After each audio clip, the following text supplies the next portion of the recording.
Assalamualaikum warahmatullahi wabarakatuh.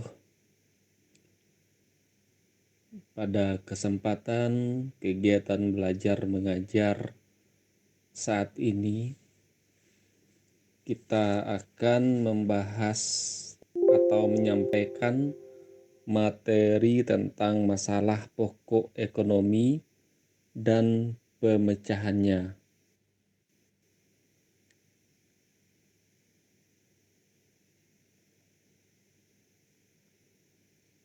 Sebelumnya, kita telah mempelajari bab konsep dasar ilmu ekonomi, di mana di sana kita telah membahas salah satunya adalah tentang sumber daya atau resources. Sumber daya yang terbatas ini harus kita carikan solusinya dengan masalah pokok ekonomi dan pemecahannya. Di tengah keterbatasan sumber daya, harus bisa memecahkan masalah pokok ekonomi.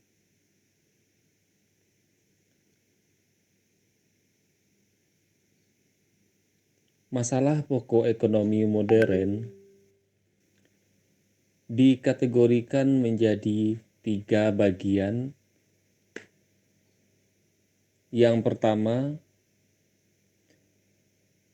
Bagian yang pertama adalah barang apa yang harus diproduksi. Barang apa yang harus diproduksi dan berapa jumlah yang harus diproduksi. What? Apa yang harus diproduksi dan berapa banyaknya yang diproduksi tersebut.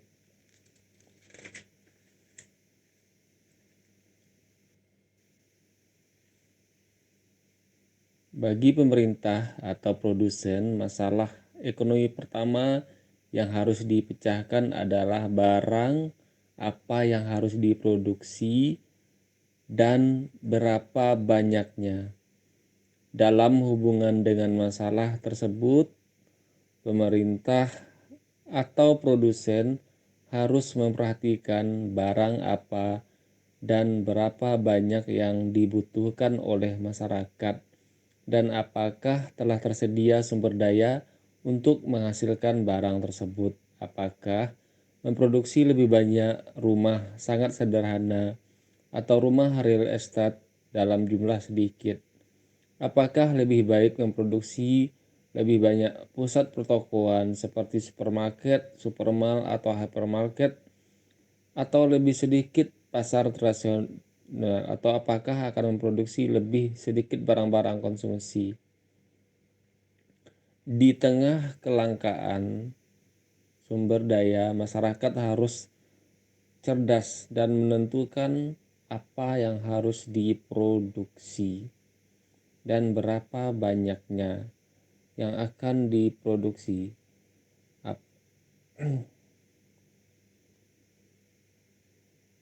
Setelah kita menentukan barang yang diproduksi, selanjutnya bagaimana barang harus diproduksi. How? Ini menyangkut masalah teknik berproduksi. Teknik apakah yang akan dipakai? Setelah menentukan barang yang akan diproduksi dan jumlahnya, masalah ini menentukan bagaimana cara memproduksinya. Cara memproduksi berkaitan dengan teknik produksi mana yang dipakai. Apakah menggunakan teknik padat karya, lebih banyak menggunakan tenaga manusia, atau padat modal yang banyak menggunakan mesin dan peralatan, atau menggunakan teknologi tradisional bahkan modern, yang menjadi bahan pertimbangan antara biaya yang dikeluarkan dengan hasil yang diperoleh. Jadi masalah ini berkaitan dengan siapa yang akan memproduksi barang tersebut dengan menggunakan komposisi sumber daya atau faktor produksi apa saja dengan menggunakan teknik produksi yang bagaimana.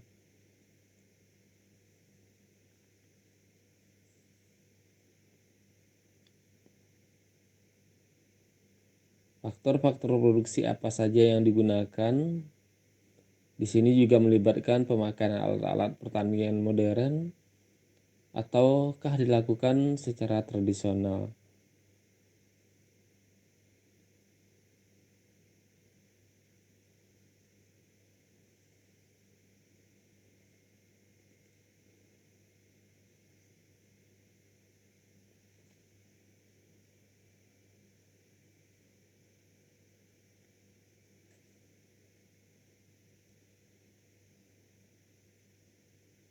Setelah kita menentukan teknik berproduksi dan sebelumnya juga telah menentukan barang apa yang akan diproduksi, selanjutnya masalah yang harus dipecahkan adalah masalah yang ketiga. Masalah yang ketiga ini adalah untuk siapa barang yang harus diproduksi. Ini berkaitan dengan pokok permasalahannya, bagaimana hasil produksi ini dapat dinikmati oleh seluruh lapisan masyarakat atau menyangkut distribusi barang atau jasa agar masyarakat menjadi makmur. Permasalahan berikutnya yang ini ya adalah untuk siapa. Masalah ini berkaitan dengan siapa yang akan memperoleh manfaat dari barang tersebut. Sebab apa gunanya produksi melimpah menggunakan teknologi skala besar dan efisien jika hanya dinikmati oleh sebagian masyarakat. Jadi di sini untuk siapa atau for whom ini adalah kalangan yang disasar atau kalangan yang dituju. Apakah untuk semua kalangan atau hanya untuk kalangan atas, untuk kalangan menengah saja, atau kalangan bawah, atau untuk masyarakat tertentu saja, atau untuk masyarakat bagian barat, atau masyarakat bagian timur. Semuanya tergantung dari untuk siapa barang yang akan diproduksi. For whom. Jadi 3 masalah pokok ekonomi tersebut harus dipecahkan.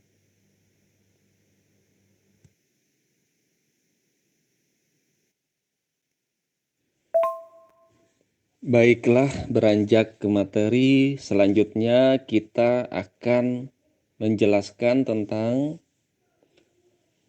sistem ekonomi sebagai sarana pemecahan masalah pokok ekonomi.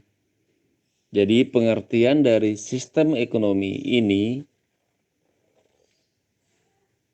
adalah tergantung dari perincian pemecahan masalah apa, bagaimana dan untuk siapa barang dan jasa didistribusikan. Dari sini kita bisa mengambil sebuah pengertian atau definisi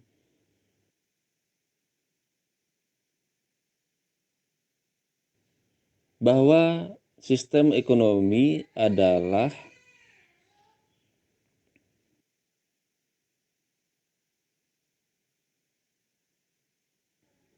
sebagai suatu perekonomian atau suatu pedoman atau perangkat dengan kebiasaan, hukum-hukum, aturan-aturan yang berhubungan dengan produksi, pertukaran, serta konsumsi barang dan jasa. Apa fungsinya? Yaitu sebagai sistem perangsang kegiatan ekonomi, sebagai sarana atau metode dan menciptakan mekanisme. Sistem ekonomi yang pertama adalah sistem ekonomi pasar.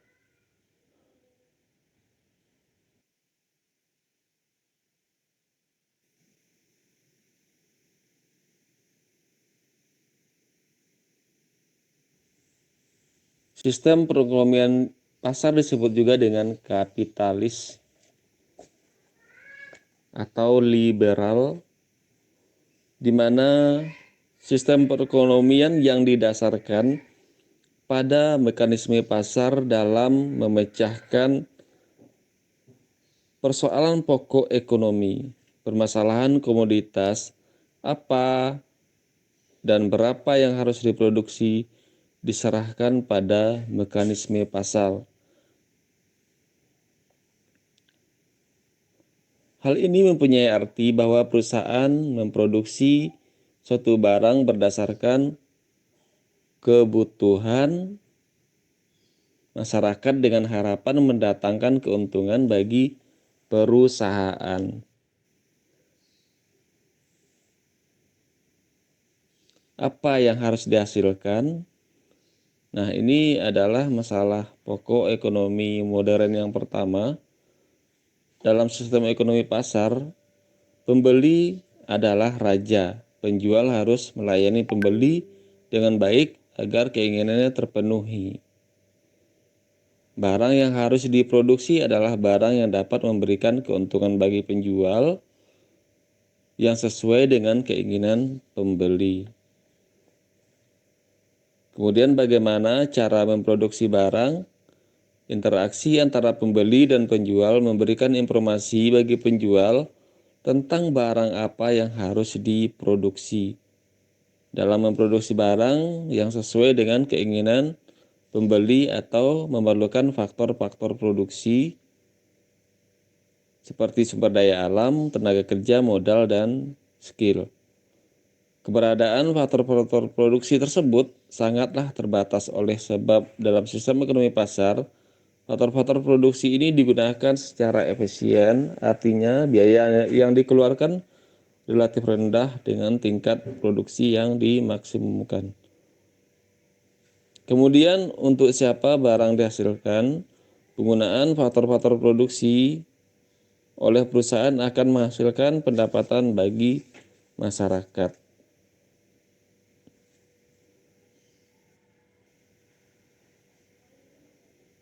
Jadi dalam sistem ekonomi pasar ini, keputusan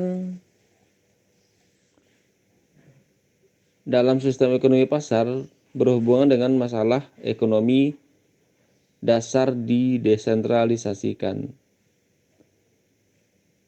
tetapi tetap terkoordinasi. Sebagai alat koordinasi utama adalah perangkat harga yang ditentukan oleh mekanisme pasar. Oleh karena itu, ekonomi pasar disebut juga dengan sistem harga.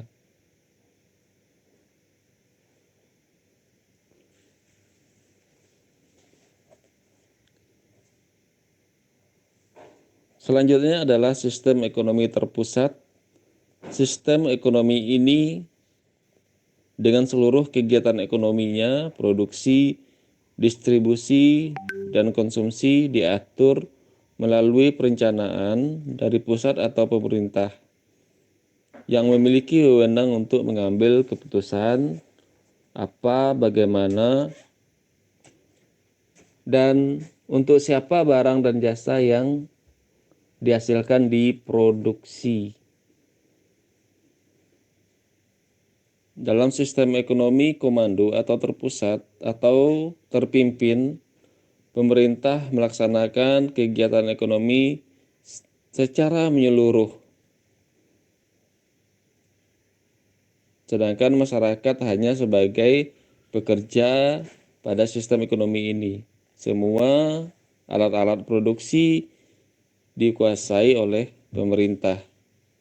Sedangkan masalah pokok ekonomi, barang apa yang akan diproduksi, bagaimana memproduksinya, dan untuk siapa, semuanya itu keputusan di tangan atau dikomandoi oleh negara.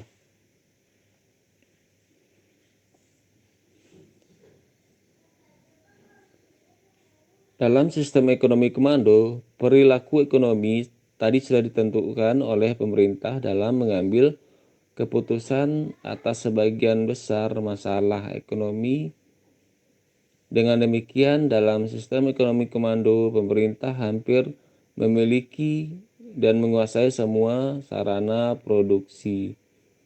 Pemerintah juga mengatur secara langsung operasi perusahaan di berbagai sektor industri. Selanjutnya adalah sistem ekonomi campuran. Sistem perekonomian campuran merupakan perekonomian yang didasarkan pada pengkombinasian atau perpaduan sistem perekonomian terpusat dan sistem perekonomian pasar.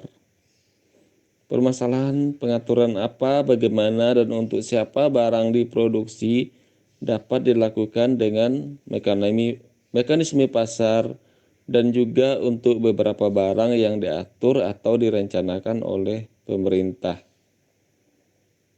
Sistem ini yang paling banyak dijalankan oleh pemerintah di berbagai belahan dunia saat ini. Karena tidak ada satupun negara yang murni menerapkan sistem ekonomi terpusat maupun sistem ekonomi pasar.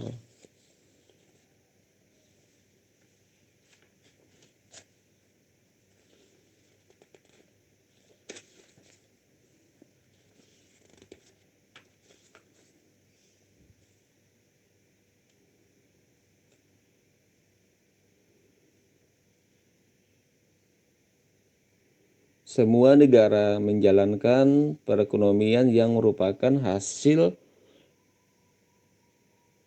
dari kendali sentral dan penentuan pasar dengan sejumlah perilaku tradisional. Namun sistem ini dijalankan sangat bervariasi bergantung pada perpaduan antara satu sektor dan sektor yang lain, sehingga ketika kita membicarakan permasalahan ini adalah sistem ekonomi yang sangat banyak dimiliki oleh negara di dunia ini. Kemudian sistem ekonomi Pancasila. Sistem ekonomi Pancasila ini lahir setelah dua jenis perekonomian yang pernah dilaksanakan di negara Indonesia, liberal dan komando, itu sangat merugikan karena memiliki berbagai kelemahan. Merugikan perekonomian Indonesia, kelemahannya yaitu jenis perekonomian ini terlalu merugikan dan liberal di satu pihak, terlalu bersifat komando di pihak lain. Hal ini telah menyadarkan bangsa Indonesia bahwa sistem ekonomi Pancasila merupakan sistem ekonomi yang sesuai dengan kehidupan berbangsa Indonesia pada saat menyatakan kemerdekaan. Sistem ekonomi Pancasila dikemukakan oleh Mubiarto, yaitu sistem ekonomi yang khas atau berjati diri Indonesia yang digali dan dikembangkan berdasarkan kehidupan ekonomi Indonesia berdasarkan pada pasal 33 dan 34. Berdasarkan efisiensi yang telah dikemukakan di atas, dapat disimpulkan bahwa sistem ekonomi Pancasila adalah sistem ekonomi yang mengacu pada sila-sila dalam Pancasila yang terwujud dalam 5 landasan ekonomi, yaitu ekonomi berketuhanan, kemanusiaan, nasionalisme, demokrasi, ekonomi kerakyatan, dan diarahkan untuk mencapai keadilan.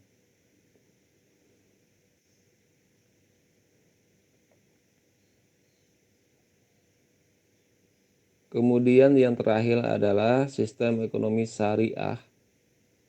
Sistem ekonomi syariah dikaji karena diharapkan dapat memecahkan masalah-masalah melanda ekonomi dunia.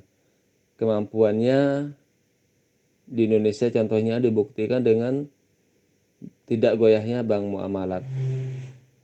Sistem ekonomi syariah dapat dilihat penerapannya seperti adanya Islamic Development Bank atau pembangunan Bank Islam, kemudian bank-bank muamalat Indonesia, bank perkreditan rakyat atau bank rakyat syariah, dan lembaga keuangan lain non-bank, pegadaian syariah, dan leasing syariah. Kemudian adanya pusat perdagangan berdasarkan syariah.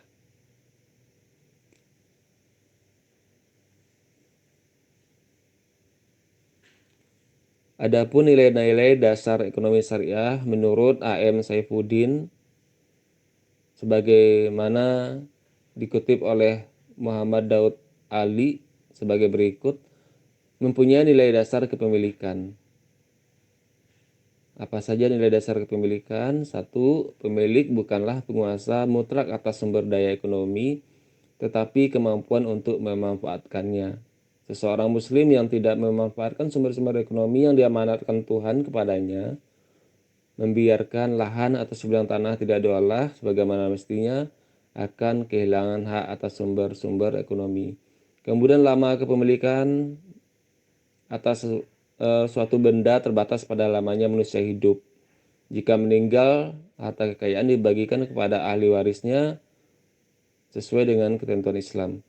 Kemudian sumber-sumber daya ekonomi yang menyangkut kepentingan umum atau yang jadi hajat hidup orang banyak harus menjadi milik umum atau negara. Baik, demikianlah pembahasan dalam pembelajaran ekonomi hari ini. Sampai jumpa lagi pada pertemuan selanjutnya.